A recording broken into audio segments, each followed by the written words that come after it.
পঞ্চায়ত নিৰ্বাচন অনুষ্ঠিত কৰিব পাৰি বুলি গুৱাহাটী উচ্চ ন্যায়ালয়ে এটা ৰায়দান কৰিছে।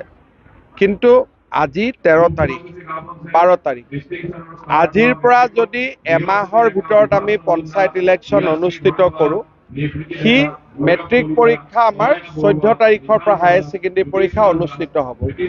গতিকে আমি কাউণ্টিং হলেই নাপাম আৰু গোটেই গাঁওবিলাকত নিৰ্বাচনৰ পৰিৱেশ হৈ থাকিলে পঢ়া শুনা ল'ৰা ছোৱালীয়েতো পৰীক্ষা দিব নোৱাৰিব।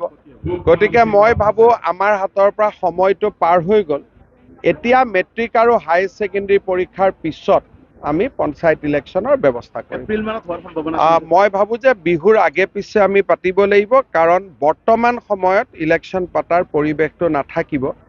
আৰু আপোনালোক সকলোৱে জানে যে মেট্ৰিক আৰু হায়াৰ ছেকেণ্ডেৰী পৰীক্ষা খুব গুৰুত্বপূৰ্ণ পৰীক্ষা।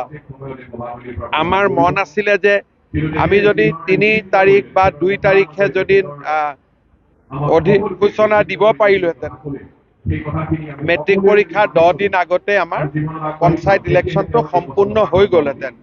কিন্তু যি নহওক, উচ্চ ন্যায়ালয়ৰ ওপৰততো আমাৰ কোনো বক্তব্য নাই।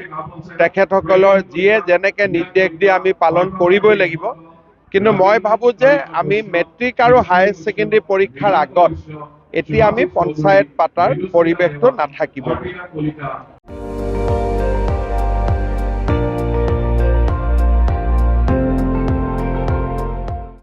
আপুনি চাই আছে ND24, সৰ্বশ্ৰেষ্ঠ নহয়, সৰ্বোত্তমৰ দৌৰ।